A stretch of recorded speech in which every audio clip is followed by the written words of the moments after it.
بادشاہ کے دربار میں جا نکلا نا تو کہا کہ بادشاہ یہ تخت و تاج کیا ہوتے ہیں، اس کی کوئی قیمت نہیں ہے۔ تو بادشاہ ہنس کے کہنے لگا اس فقیر کو باہر نکالو، اسے کیا پتا ہے کہ تخت و تاج کیا ہوتے ہیں، اس کی لذت کیا ہوتی ہے۔ جب خدام کھڑے ہوتے ہیں، استقبال کر رہے ہوتے ہیں، جب تخت پہ بیٹھے اور ساری رعایا نیچے بیٹھی ہوتی ہے، اس نے کہا نکالو فقیر کو، اس کو کیا پتا۔ بادشاہ ایک دن شکار کرنے گیا تو وہاں اس کا گھوڑا جو ہے وہ سرکش ہو گیا اور ایسی جگہ پہ لے گیا کہ جہاں نہ پانی تھا اور نہ کوئی اور چیز۔ بادشاہ وہاں ہانپ رہا ہے کہ وہی فقیر مشکیزہ ڈالے ہوئے گزرا اور آواز دے رہا ہے پانی لے لو، پانی لے لو۔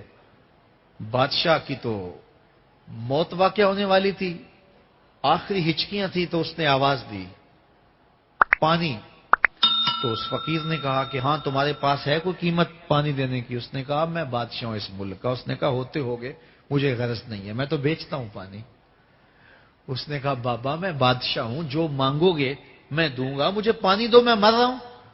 اس فقیر نے کہا آدھی حکومت لگے گی۔ اس نے کہا آدھی لے لینا، مجھے پانی تو دو، کیونکہ مر گیا تو ساری جائے گی۔ اس نے پانی کا گھونٹ دیا، پیاس کی شدت تھی، جب پانی کا کٹورا اس نے منہ سے لگایا تو پانی حلق میں اٹک گیا۔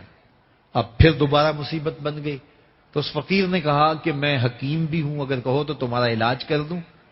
اس نے کہا ضرور کرو، لیکن اس نے کہا میں یوں ہی نہیں کروں گا، آدھی باقی حکومت بھی لگے گی، وہ بھی لکھ دو۔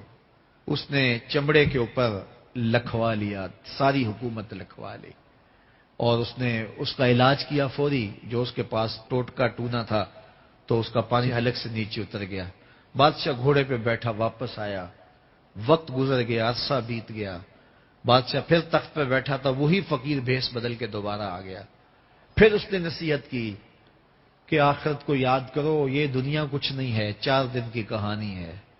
بادشاہ نے کہا تو میرا خیال ہے پہلے بھی کبھی آیا تھا، تو نہیں سمجھتا تخت و تاج کی لذت کیا ہے۔ اس نے کہا اس کی کوئی قدر و قیمت نہیں ہے، چھوڑ اسے، آخرت سب کچھ ہے۔ تو اس نے کہا نکالو اس فقیر بابے کو، یہ اس دن بھی آیا تھا تو آج پھر آ گیا ہے، اپنی راہ لے بابا۔ اس فقیر نے اپنے تھیلے سے وہ چمڑے کی دستاویز نکالی جس کے اوپر اس نے ساری حکومت لکھ کے دی تھی۔ اس نے کہا بادشاہ یہ ہے تیری حکومت کی قیمت، صرف 2 گھونٹ پانی، جس پر تو نازاں ہے، جس پر تجھے فخر ہے، تو قبل اس سے سورج مغرب سے طلوع ہو جائے، توبہ کا دروازہ بند ہو جائے، سانسیں اٹک کے حلق تک آ جائیں اور ہماری زندگی کا دفتر سمیٹ دیا جائے، اور پھر پچھتائیں ہائے جو چند لمحے ضائع کیے، ہائے جو زندگی برباد کی وہ کیوں برباد کی۔ کل کے پچھتاوے سے بہتر آج کا پچھتاوا، زندگی پلٹ ہوگا، وقت پر کافی ہے ایک قطرہ بھی آب خوش ہنگام کا، جل گیا جب کھیت برسا می تو پھر کس کام کا۔ آئیے میں اور آپ اپنی زندگی کو مالک کی چوکھٹ پہ، مالک کی دہلیز پہ لے جائیں، اس کے حضور سچی توبہ کریں، رجوع لائیں، اپنے گناہوں سے معافی مانگیں، وہ کریم ایک آنسو سے سارے گناہ معاف کر دے گا۔ اپنی آخرت کی تیاری کریں، کاروبار دنیا بھی کریں، لیکن اصل ہماری زندگی آخرت کی زندگی ہے۔ صحابہ کو خندق کھودتے دیکھا تو پیار آیا تو یہی کہا اللہم ان العیشہ عیش الاخرہ، اے اللہ زندگی تو آخرت کی زندگی ہے، فاغفر للانصار والمہاجرہ، میرے انصار کو بھی بخش دے، میرے مہاجروں کو بھی بخش دے۔ تو اللہ تعالی ہم سب کی مغفرت فرمائے۔